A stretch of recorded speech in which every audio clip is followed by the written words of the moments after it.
Celebrate its 250th birthday, and each week over the next year we will be digging into our state's past, present, and future. Erin Connolly joins us now after heading to Wallingford for a living window into colonial America. Erin. Yeah, Stephanie, I took a closer look at the iconic Nehemiah Royce house. It's Wallingford's oldest surviving structure and the very spot where George Washington once stood. Located at 538 North Main Street in Wallingford, the Nehemiah Royce house is the oldest house in town. Wallingford's founded in 1670, and this house, the Nehemiah Royce house, is built 2 years later in 1672. It was constructed by its namesake, one of Wallingford's founding settlers, and is a quintessential example of early New England saltbox architecture. Nehemiah Royce, we know that he did come from New London prior to living in Wallingford.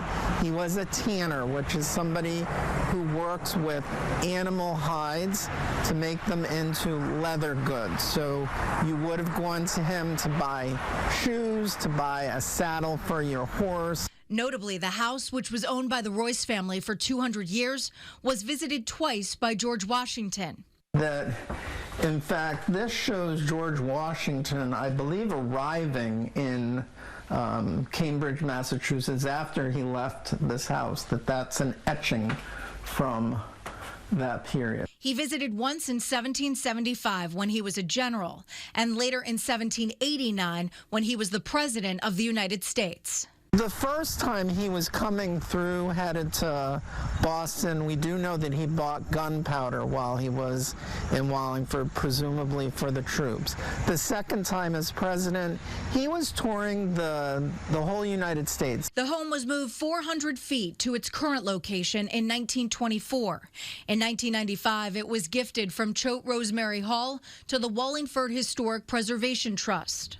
We do know that this corner cupboard, that's original to the house.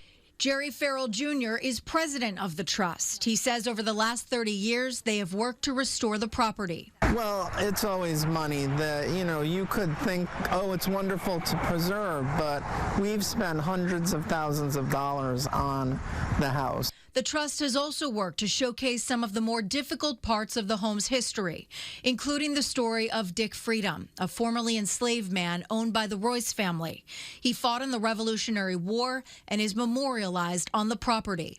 Listed in the National Register of Historic Places, the Nehemiah Royce house continues to stand as a symbol of endurance, bearing visible witness to over 3 centuries of American life. Well, I think it's that touchstone to the past that, we know the real history of this house. We can refer to people in our own national history that have been part of the house's actual history. And yet it's so rooted in the community, too, that it's been here 300 plus years, and it's still here. And if you'd like to visit the Nehemiah Royce house, we have all of the information on our website, WFSB.com. Admission is free, but donations are appreciated. Erin Connolly, Channel 3 Eyewitness News. All right, Erin, thank you. Let's take a